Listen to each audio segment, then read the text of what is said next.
Oke guys, jadi beberapa waktu yang lalu ada yang DM saya di Instagram pribadi saya @gdebp dan dia bilang, "Pak Gede, saya perlu solusi karena saya punya banyak utang, saya ingin utang saya lunas, bagaimana solusinya?"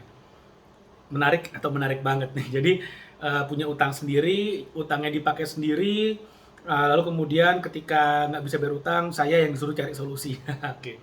Tapi ya buat saya oke lah, nggak ada masalah karena untuk kalau berbagi pikiran, berbagi ide, eh, saya oke, saya akan apa namanya, saya akan sharing apa yang saya bisa, apa yang saya tahu, dan mungkin kamu atau temenmu mungkin punya masalah yang sama. So, kalau misalnya kamu merasa video ini bermanfaat atau kamu merasa dapat benefit dari video ini dan ada informasi yang bisa digunakan di video ini untuk membantu keuanganmu atau syukur-syukur bisa bantu keluar dari utang, ya silakan apa namanya video ini di-share kepada teman-teman kamu supaya semakin banyak yang mendapatkan benefit dan manfaat dari informasi yang akan saya berikan.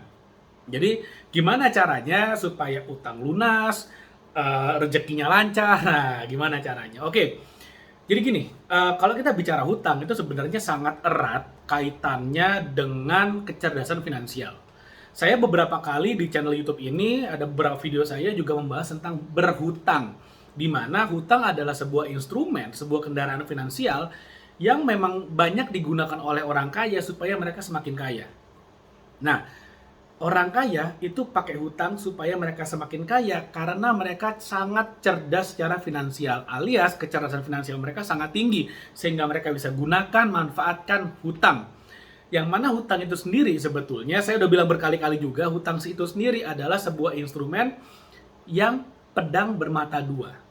Dan di mana yang tajam ke kita, yang ke arah kita tuh lebih tajam dan ada racun-racunnya juga. Jadi harus benar-benar di-handle with extra care.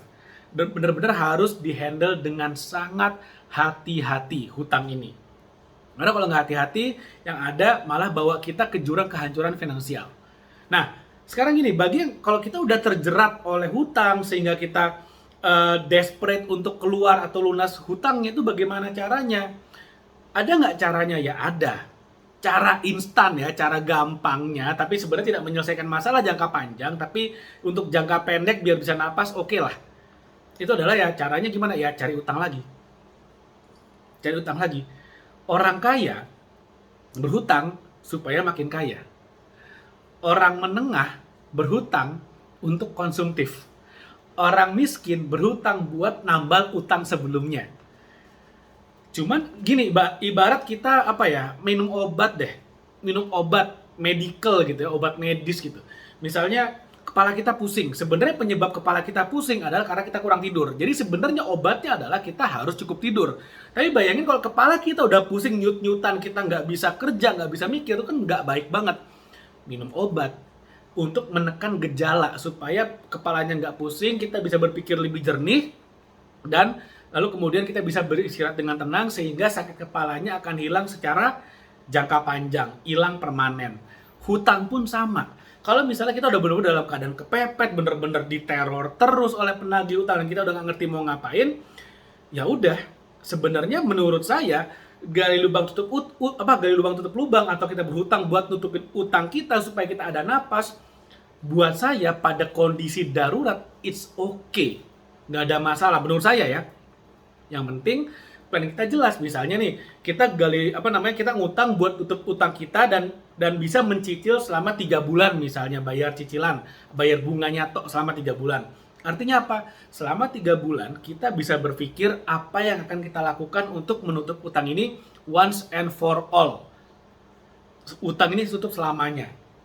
Nah, kalau saya, bagaimana caranya? Dalam 3 bulan misalnya, saya bisa punya penghasilan ekstra, punya penghasilan lebih, sehingga saya bisa at least mengurangi hutang saya. Seperti itu. Jadi nggak diteror lagi, dan nggak tertekan lagi, dan pikiran lebih enak, tidur lebih nyenyak, napas lebih pelan, dan hidup lebih happy. Gimana caranya? Kalau saya akan selalu mulai dengan meningkatkan skill saya dulu. Skill yang bisa mendatangkan income, skill yang bisa mendatangkan penghasilan, yang bisa memberikan saya penghasilan tambahan. Contohnya apa? skill marketing, digital marketing. Saya belajar digital marketing selama 2 bulan itu benar-benar yang fokus. Lalu kemudian di 1 bulan berikutnya bisa saya gunakan untuk praktek. Contohnya gini, selama 2 bulan saya misalnya bisa belajar dari video YouTube, belajar lewat IG live dari para digital marketer yang expert, dan mereka akan, atau dari webinar-webinar yang gratisan misalnya, atau yang berbayar tapi yang sesuai dengan kemampuan keuangan saya misalnya. Saya akan invest waktu saya fokus di sana.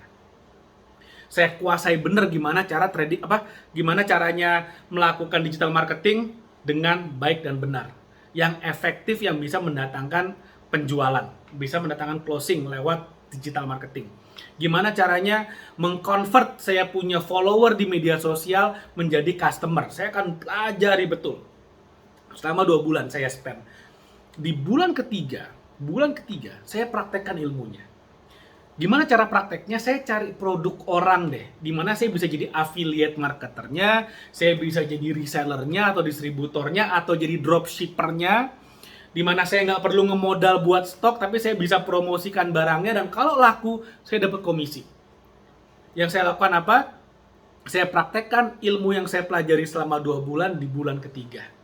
Jadi saya akan spend banyak waktu untuk mengasah kemampuan diri saya, sehingga di bulan ketiga, selama 1 bulan saya bisa langsung dapatkan hasilnya. Seperti itu. Jadi dengan cara seperti ini, sebetulnya kamu udah mulai bisa mendapatkan income tambahan. Kita nggak usah mikir, berarti dalam 3 bulan saya bisa membuat mendatangkan income 100 juta dong dari digital marketing. Ya enggak gitu juga cara kerjanya. Minim kita bisa dapat 1 juta sebulan pertama deh dari digital marketing. Itu udah jauh lebih oke daripada 0 sama sekali. 1 juta. Gimana caranya dapat income 1 juta? Kalau kita jual barang yang harganya 10 juta dan komisinya 10%, itu udah 1 juta rupiah per penjualan. Bisa nggak jualan 1 bulan 1 penjualan? Mestinya bisa. Kalau belajar dari yang terbaik dan benar-benar dipraktekkan intens, fokus, tanpa kita lihat sana sini, tanpa terganggu konsentrasinya. Bisa. Yang penting fokus.